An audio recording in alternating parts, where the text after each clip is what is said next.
Hola, ¿cómo están? Nuevamente nos encontramos. Habíamos trabajado sobre la rehabilitación en la atención hace unos meses y ahora nos encontramos en particular para hablar de una población de pacientes jóvenes que son personas que tienen esclerosis múltiple. Voy a compartir la presentación y acá estamos con ustedes. Bueno, para los que tal vez no pudieron escuchar la otra presentación, mi nombre es Sandra Banotti. Bueno, y trabajo bastante en la Facultad de Psicología de la Universidad de Buenos Aires. No, muy poquito, pero vamos a hablar de lo que es la esclerosis múltiple, la rehabilitación cognitiva en esta población de pacientes y algunas publicaciones recientes que hablan de este tema. Y algo que es importante en la esclerosis múltiple se da en personas jóvenes, en particular de 20 a 40 años, aunque también se dan en niños, que se trabaja mucho en el Garraham, con los niños y en Flenny, como así también en personas adultas de mayores de 50 años. Pero la población prototípica es de 20 a 40 años. Se dice que una mujer de 25 años es aquella, digamos, como el paciente más prototípico. Se da más en mujeres que en hombres, aún no se sabe la causa y hay diferentes tratamientos, como vamos a ver, farmacológicos. Hay más prevalencia en Estados Unidos y Canadá y en Europa que en países como en el África, como en América Latina, donde la frecuencia es mucho más baja y se dice que es cuando es cercana al trópico. Bueno, es una enfermedad neurológica del sistema nervioso central y es la segunda causa de discapacidad en adultos jóvenes. Claramente uno está trabajando con adultos jóvenes, por eso la importancia de la rehabilitación cognitiva. Entonces, como vemos, las personas en este slide, las personas van a tener cuestiones clínicas o físicas como dificultades en la movilidad, alteraciones visuales, dolor, fatiga, espasticidad, disfunción esfinteriana, disfunción sexual, trastornos deglutorios, cognitivos, que un poco lo vamos a ver durante todo la charla, donde claramente va a haber más alteraciones de la memoria episódica verbal y visual, en la velocidad de procesamiento, en la atención, y psicosociales. Claramente, muchas de estas personas tienen depresión, tienen ansiedad, mucho se está hablando de los trastornos bipolares en esta enfermedad y bueno, hay como todo un cambio cuando esto sucede en las relaciones familiares. Cuando uno habla del tratamiento de la esclerosis múltiple, como dice ahí, y ya que estamos, hablamos de lo que son las recaídas, es una enfermedad que lo que va a tener son recaídas, que comúnmente en la jerga y los pacientes dicen un brote. Este brote lo que significa que la persona está bien, siguiendo su curso y de golpe, por ejemplo, tiene trastornos visuales y o trastornos cognitivos, aunque cuesta mucho esto ponerlo en la galera, diríamos, en el área de la ciencia. O trastornos motores. Las personas van a tener en esos momentos de la recaída, pueden ser internados o pueden tener grandes dosis de corticoides y se suele, digamos, volver al estado anterior, aunque nunca se vuelve al estado basal. Por ejemplo, de lo visual, de lo motor, de la espasticidad. Luego hay un manejo sintomático de la enfermedad y está lo que se llama la inmunomodulación. Para que entendamos desde el punto de vista histórico, en el año 1994 fue el primer fármaco que se trabajó sobre la enfermedad, que esto es realmente muy importante, pero uno dice, antes había uno o dos fármacos y ahora hay muchos fármacos y muchos estudios de nuevos fármacos. Entonces ahí uno surge que esto es como están en las dos recuadros de abajo, uno podría hablar de tratamiento farmacológico que todos los pacientes van a recibir por la enfermedad y también si tienen un manejo sintomático y lo que es la neurorehabilitación, donde ahí se incluye la rehabilitación cognitiva. Ustedes lo tienen, lo pueden leer tranquilos, pero claramente cuando uno habla de la queja subjetiva, que para mí es muy importante a la hora de que evaluamos una persona y también pensamos en rehabilitarla, lo que las diferentes expresiones, las personas tienen trastornos en la memoria, en la atención, en la fluencia verbal, en las funciones ejecutivas. Y la prevalencia del deterioro cognitivo en el año 1921 se planteó que era entre un 43% a un 46%, es decir, es un porcentaje alto. Ustedes van a leer en diferentes artículos, es que prácticamente la mitad de la población puede tener trastornos cognitivos. Ya hace muchos años en la Argentina hicimos un estudio epidemiológico y dio con donde dice ahí Cáceres y colaboradores el 46%. Esto es importante a considerar, por eso además recalco los años 2006 y 2016. La enfermedad tiene diferentes patrones clínicos, entre ellos son lo que se llaman las recaída y remisión, donde la persona, como recién les explicaba, la persona tiene una vida normal, aparece una recaída, se diagnostica la enfermedad y después, por supuesto, es importantísimo los fármacos, pero pueden volver a tener recaídas. Pero hay dos formas progresivas, la que son la secundaria progresiva y la primaria progresiva, donde ya empieza a haber un mayor grado de discapacidad. ¿Por qué pongo 2006 y 2016? Porque eso se planteó en el 2006. Estos autores, si ahí ven donde está el recuadro rojo, se ve que las personas, por ejemplo, en el test de PASAT, que mide atención y velocidad de procesamiento y memoria de trabajo, como en el dígito símbolo, que también evalúa la velocidad de procesamiento, en las zonas, diríamos, grises, y con líneas, fíjense que tienen peor desempeño que las personas que tienen recaída, remisión. Y en un artículo muy interesante del grupo italiano de María Pia Amato, que es una neuróloga muy importante de la ciudad de Florencia, fíjense que ahí habla de CIS, que no importa, pero es un síndrome reciente aislado. Las personas pueden tener un 34% de deterioro cognitivo, las personas con recaída, remisión, un 44%.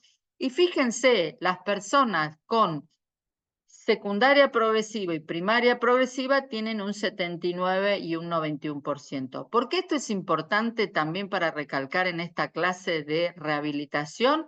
Porque cuando ustedes reciban a un paciente con esclerosis múltiple, ustedes tienen que saber qué forma clínica tiene.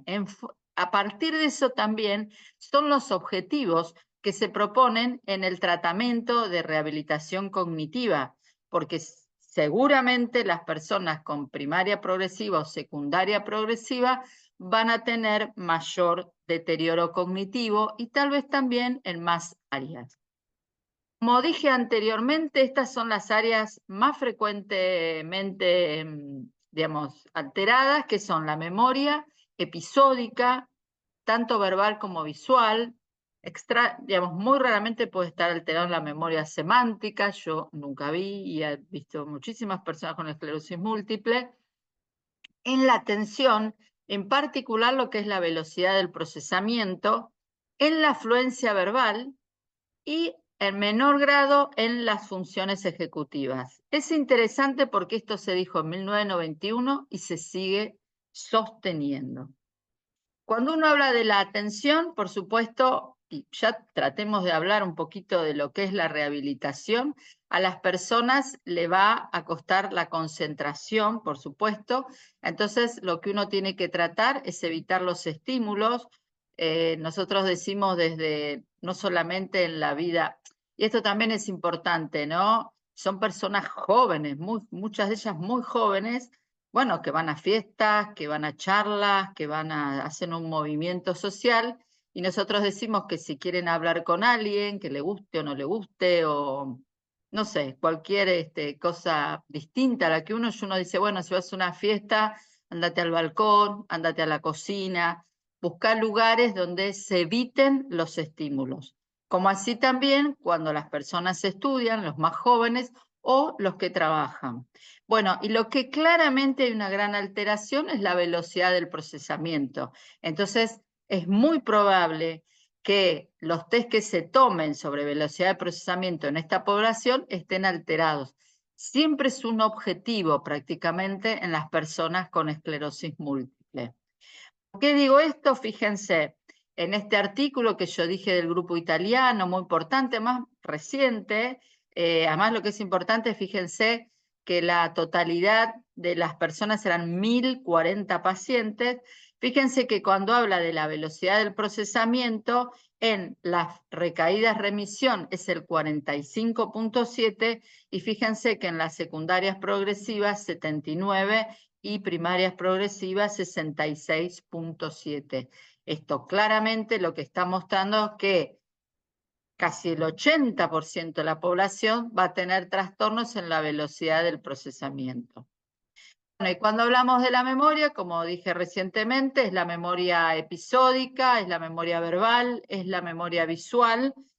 Estas fotos que uno pone es porque lo que dije anteriormente, que no se ve alteración en la memoria semántica, y sí también en la memoria prospectiva, en esta memoria futuro, que puede ser de evento o de tiempo. De evento es cuando vaya a la casa de mi hermana, le pido tal cosa, o cuando vaya a buscar a los chicos al colegio, o después que voy a buscar a los chicos al colegio, paso por la verdulería, o en 20 minutos tengo que apagar el horno.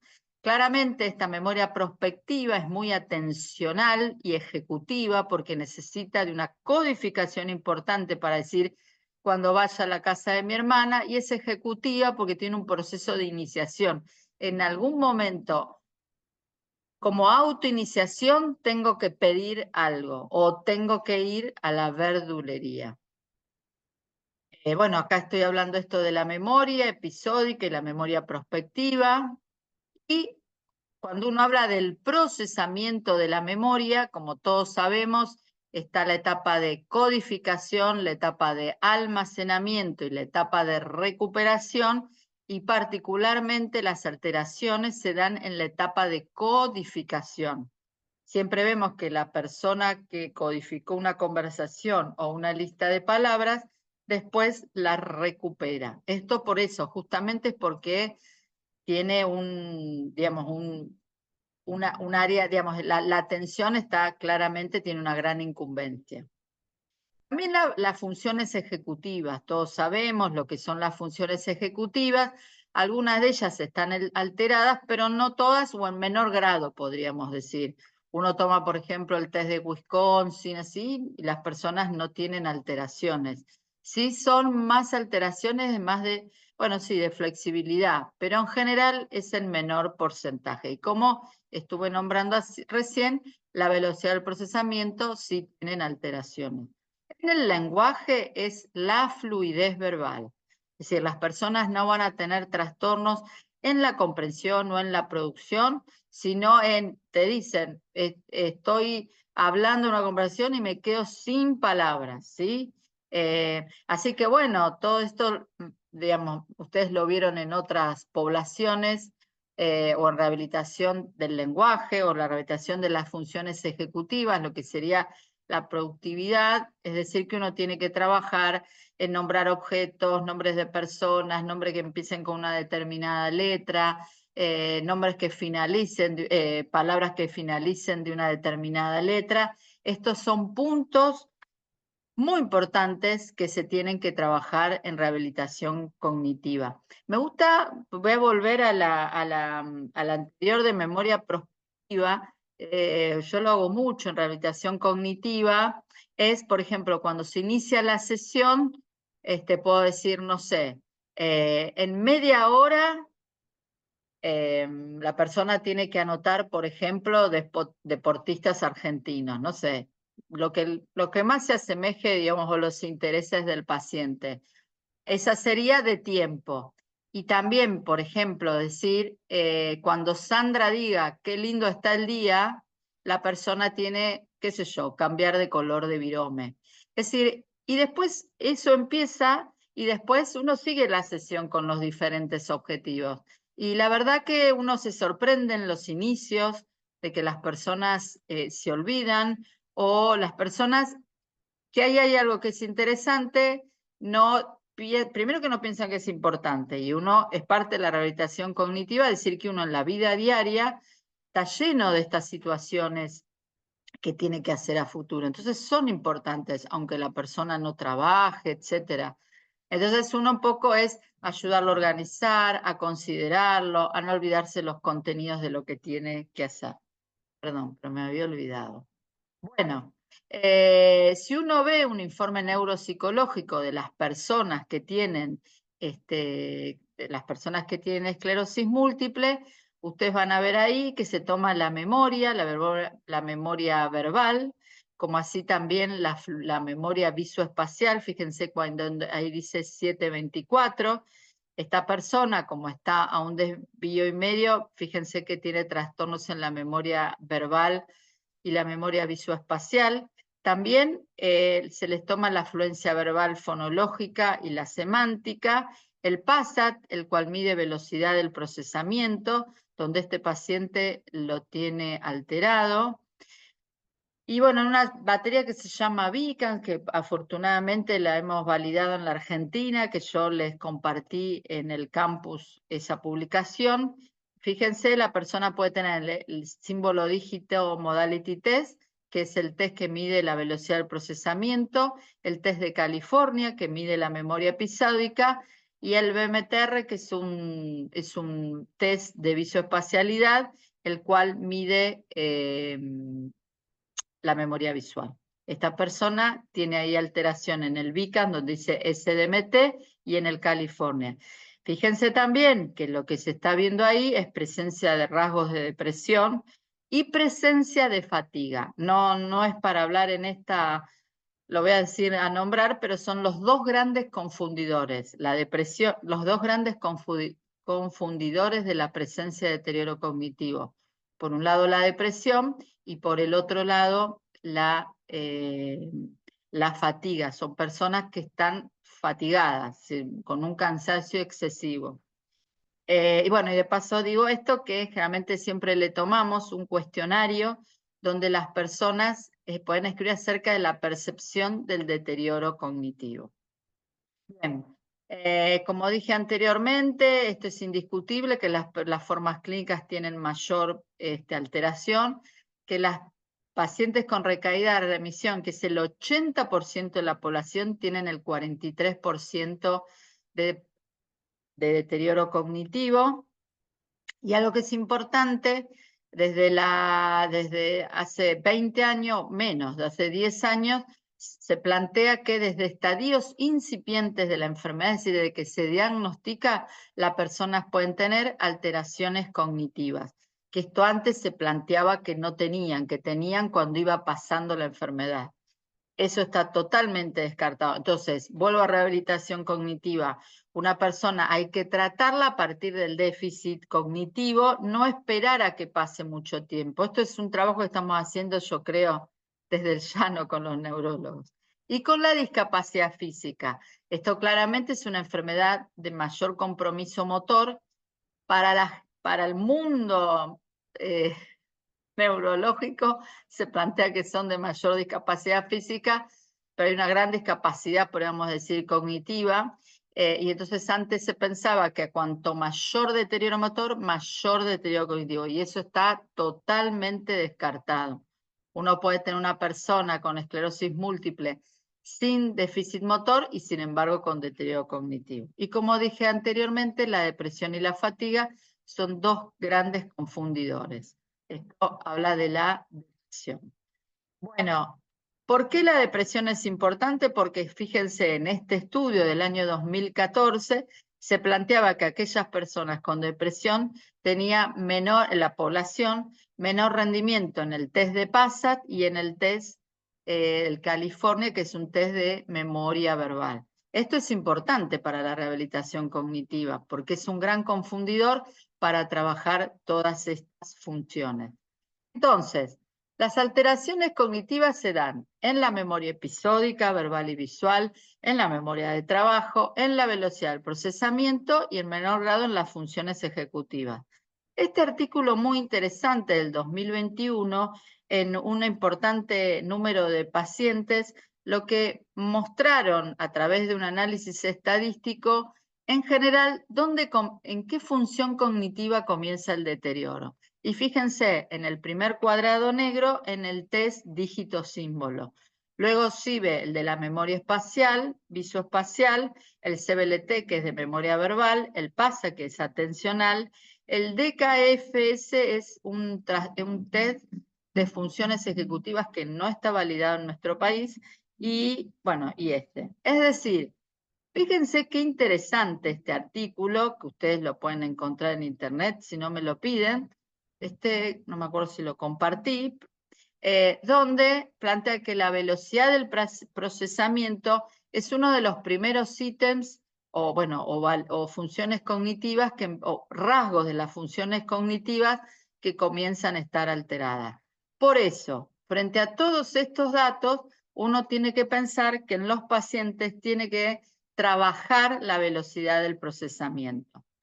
Algo que es importante, un artículo ya se hizo hace muchos años, pero es muy importante, lo hizo Landon, que es una neuropsicóloga de Inglaterra, de Londres, donde plantea cómo impactan los problemas cognitivos en estas personas. Fíjense, en el empleo, en las relaciones, en la función social, en las actividades de la vida diaria, en la independencia física, en las actividades de placer, en el estado emocional. Y, que también es muy importante, es la seguridad, el manejo y las caídas. Y también en la toma de decisiones, en la adherencia a los medicamentos, fíjense lo importante que esto es para esta población, y también el manejo de la rehabilitación y de los síntomas. Y del coping, que es el afrontamiento de la enfermedad. Con lo cual, con esta slide a mí siempre me gusta ponerla porque lo que implica es que cómo impacta el deterioro cognitivo en la calidad de vida de las personas. Por esto es importante su rehabilitación. En este artículo que está compartido en el campus, lo que se plantea, un artículo muy lindo de Sumoski del año 2018, fíjense que hablan de tratamientos farmacológicos, que un poco lo dijimos anteriormente, unos modificadores de la enfermedad que todas las personas van a estar tratadas. Si no están tratadas, es muy extraño. Y el manejo de los síntomas, si las personas tienen fatiga, si las personas tienen dolor. Y en relación a los tratamientos que a nosotros nos incumbe, es la rehabilitación cognitiva. El AUNR sería una unidad de neurorehabilitación ideal para el trabajo de estos pacientes. Una aproximación holística a la contemplación de las dificultades cognitivas, la depresión, la fatiga, a través de educación, de información, de charlas, de talleres, que esto se hace mucho y mucho se hace en la Argentina, y una prevención primaria. Así que este artículo, léanlo, porque realmente es muy interesante. Acá hablaba del modelo de memoria prospectiva, donde es uno de los puntos que uno tiene que tener como objetivos de la rehabilitación. Fíjense que en el primer ítem habla de la planificación, donde uno forma la intención de, por ejemplo, bueno, cuando vaya al supermercado voy a comprar, no sé, la botella de agua, con lo cual yo tengo que planificarlo, codificarlo. Esto es flexibilidad cognitiva, esto es atención. Después va a pasar un tiempo hasta que vaya al supermercado, y cuando vaya al supermercado, sola me tengo que acordar de iniciar esa acción y comprar tener la intención de comprar el agua y finalmente comprarla. Entonces, nosotros tenemos que trabajar sobre estos subcomponentes de la memoria prospectiva, trabajando con los ejemplos que le dije anteriormente. Otra cosa que es importante, y esto no es solamente para las personas con esclerosis múltiple, es el manejo del entorno. Generalmente acá, como es mayormente mujeres, son mujeres tal vez con 1 o 2 hijos o lo que fueran, entonces hay mucho movimiento en la casa. Tal vez esto no sucede con personas con una enfermedad de tipo cortical como el Alzheimer, Entonces lo que se dice es que, bueno, se maneje digamos, el contorno, es decir, no sé, hay hijos que van a, no sé, a canto, el otro a fútbol, el otro a gimnasia o el que fuera, que bueno, que haya pizarras donde se informe digamos, donde se deje escrito, donde se informe. Por supuesto, el manejo de la agenda es fundamental en estas personas. Enseñanza de rutinas específicas, esto sirve para toda la población de pacientes. Cuanto más rutinarios sean las actividades y las cuestiones que tienen que recordar, esto favorece eso, la memoria, ¿no? Uno se hace menos vulnerable. Es decir, a kinesiología voy tal y tal día, no es conveniente que se cambien los organigramas, los turnos, siempre es importante que uno los respete. Después acá habla de entrenamiento en selección y ejecución de planes cognitivos. Claramente hay que planificar los escenarios, cuándo van a ser las actividades, tarea de recados o cumplimiento, esto un poco lo hacemos en rehabilitación, pero también puede hacerlo en su hogar, y tareas de manejo del tiempo, que esto es claramente, bueno, flexibilidad cognitiva.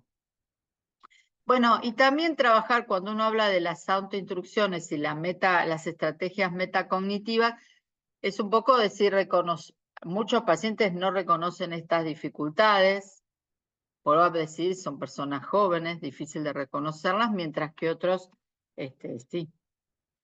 Modificación ambiental, tener un cuaderno de notas o anotar cuestiones en el celular, escribir la información importante en una pizarra. Esto es interesante, seleccionar un lugar fijo para guardar las cosas, sea en el celular, el certificado de discapacidad. Son pacientes que muchos de ellos tal vez tienen dificultades en trasladarse, o se trasladan en bastón, o se trasladan con andador.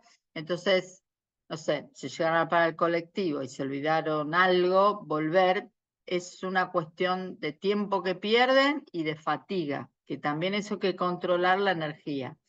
Yo siempre digo guardar las cosas en el mismo lugar, que también es importante. No, cuando uno habla de la velocidad del procesamiento, hay muchísimas más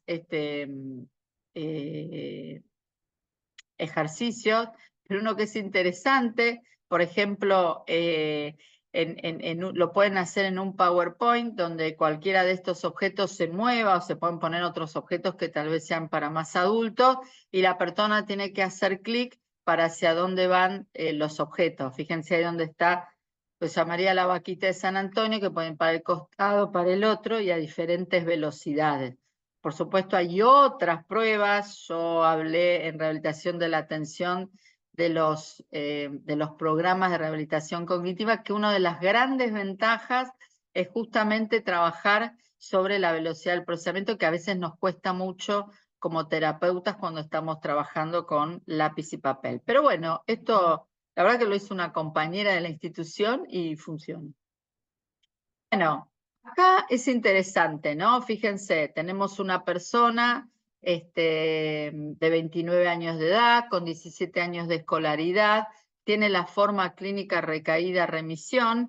Ahí aclaro que el EDCS es de 2.5, que es, no vamos a entrar en detalles, pero es una medida de la discapacidad física y eso es bajo. Y fíjense el deterioro cognitivo, ¿no? Lo que está marcado en la grilla del informe neuropsicológico. Fíjense que tiene alteraciones en la memoria, alteraciones en la fluencia fonológica, alteraciones en el test de PASAT y alteraciones también en la memoria verbal.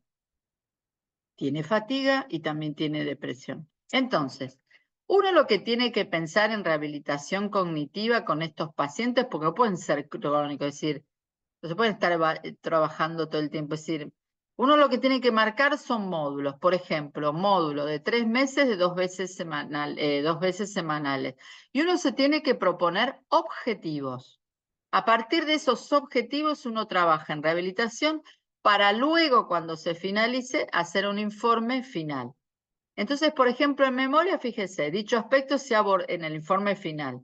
Dicho aspecto se ha abordado mediante el trabajo con listas de palabras, imágenes de figura y de personajes para ejercitar la comprensión e incorporación de estrategias internas de memoria. como por ejemplo agrupación y asociación con información previa, que faciliten la codificación y almacenamiento de nueva información. La paciente ha evidenciado dificultades en la etapa de aprendizaje en ejercicios de alta complejidad. Tiene grandes dificultades de memoria. Necesitando mayor tiempo y manipulación para incorporar la información. Cuando se solicitó que evocara la información aprendida en forma libre, presentó un rendimiento menor a lo esperado. Si hablamos, por ejemplo, de la atención, que también tiene alterada, se dice, se ha trabajado con tareas atencionales tendientes a focalizar en aspectos relevantes de la información, tales como identificar y cancelar estímulos target, es decir, ahí se habló de la atención selectiva, búsqueda de números y letras entre variables estímulos, y la paciente presentó un desempeño descendido dependiendo de la complejidad de los estímulos que ha de inhibir. La paciente tenía más objetivos, no era el caso de presentar todos, pero lo importante es esto, es que uno se tiene que plantear objetivos específicos, luego poder trabajarlo, y luego de trabajar hacer un informe final. Y también uno, digamos, en el sentido que uno puede plantear si el objetivo se logró o no se logró. ¿Y por qué no se logró?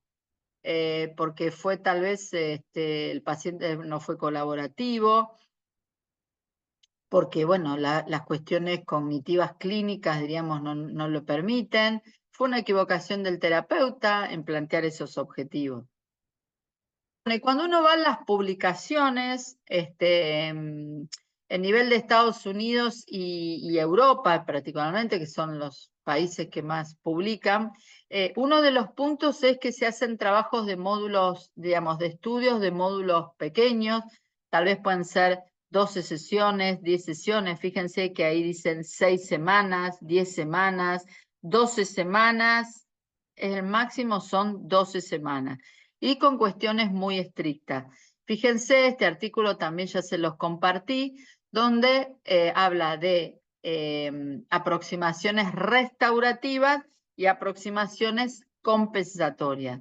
Fíjense que lo hacen con diferentes, en el primero con diferentes plataformas digitales, y también con cuestiones específicas. Fíjense, por ejemplo, el primero de ellos que dice que es las técnicas de la memoria de la modificación de la historia o la visual. Es decir, es interesante cómo en rehabilitación se pueden hacer cuestiones más generales o cuestiones más específicas. También Jessica Poda y su grupo lo que plantearon es dónde trabajar. Si el lugar, esto digital, se podía hacer en el centro o en el hogar. Fíjense que ahí habla de los diferentes artículos en esta revisión, que algunos de ellos la persona lo hacía en su trabajo, en su casa o en los centros de rehabilitación, o por ejemplo el último de Chávez mixto. Es interesante pensarlo, y también es interesante pensar que personas que tal vez viven alejadas de centros especializados, bueno, es un trabajo de rehabilitación en el hogar. Y la modalidad si es individual o grupal. También en este trabajo, donde se trabajó Nancy Charabalotti y John De Luca, son personas de los Estados Unidos, de New Jersey, con muchísimas publicaciones en esclerosis múltiple, y lo que plantean que en este artículo, en este estudio placebo, doble ciego y randomizado, es decir, es un estudio muy bien trabajado desde el punto de vista estadístico, en las esclerosis múltiple progresivas se trabajó con este puntual objetivo que era la memoria. Y cuando ustedes lo lean, van a ver que en esas rayitas del CBLT, es el test de California, en las rayitas que están puntuadas, han mejorado entre pre y post. Fíjense, en el CBLT ha realmente mejorado en la memoria.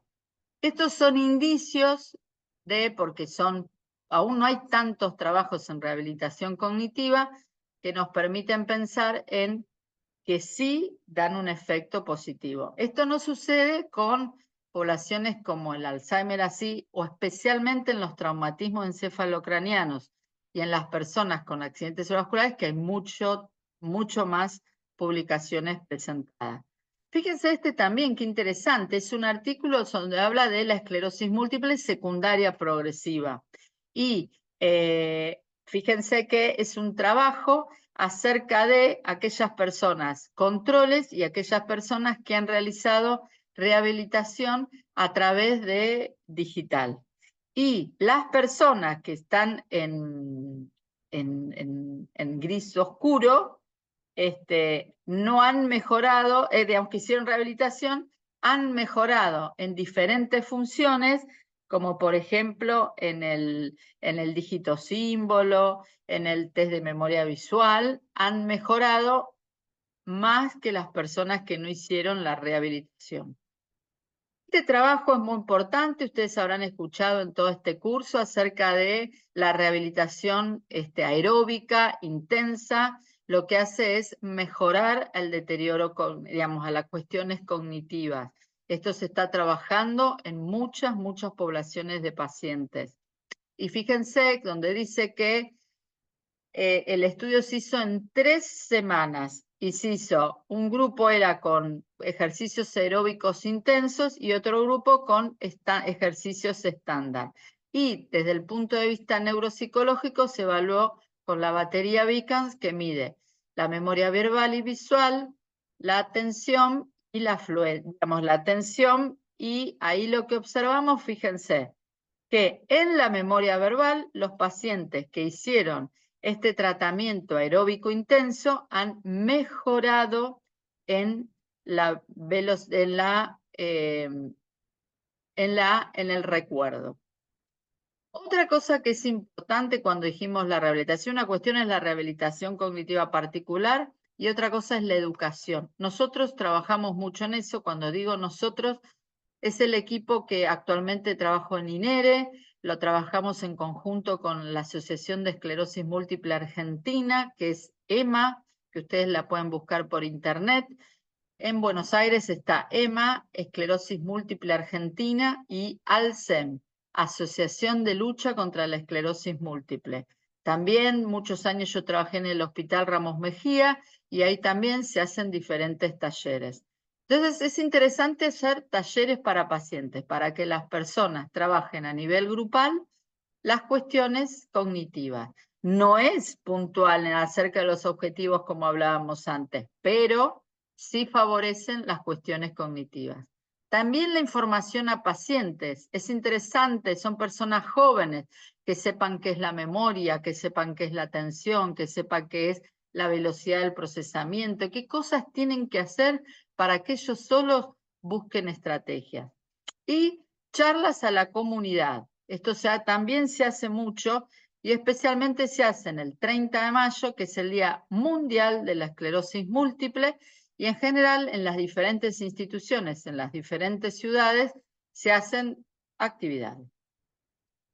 El otro punto que se trabajaba en lo que es la rehabilitación cognitiva, más que la rehabilitación, es el abordaje del deterioro cognitivo, que esto lo tiene en el artículo de Sumoski que les dije anteriormente, que era muy interesante, la prevención primaria.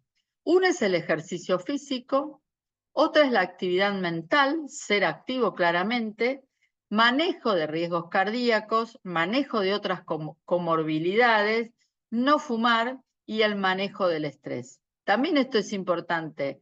Tal vez cuando nos llegan a nosotros ya vienen con deterioro cognitivo, pero también es importante reforzar esto a los pacientes. Bueno, para finalizar, cuando uno habla de rehabilitación cognitiva, es importante definir objetivos claros de rehabilitación y formular objetivos funcionales, porque no lo mencionamos, pero estas personas pueden tener dificultades en su trabajo o en actividades sociales. Definir cantidad de sesiones y por módulos, no hacer algo extenso, sino decir, bueno, durante este tiempo, ¿qué es lo que vamos a trabajar? Realizar un informe final para que el paciente y sus familiares sepan a qué nos estamos adentrando y considerar la presencia de la depresión, de la fatiga y trastornos motores. Bueno, ante cualquier pregunta o más información, por supuesto pueden escribir en el foro y también después me pueden escribir a mi email. Muchas gracias.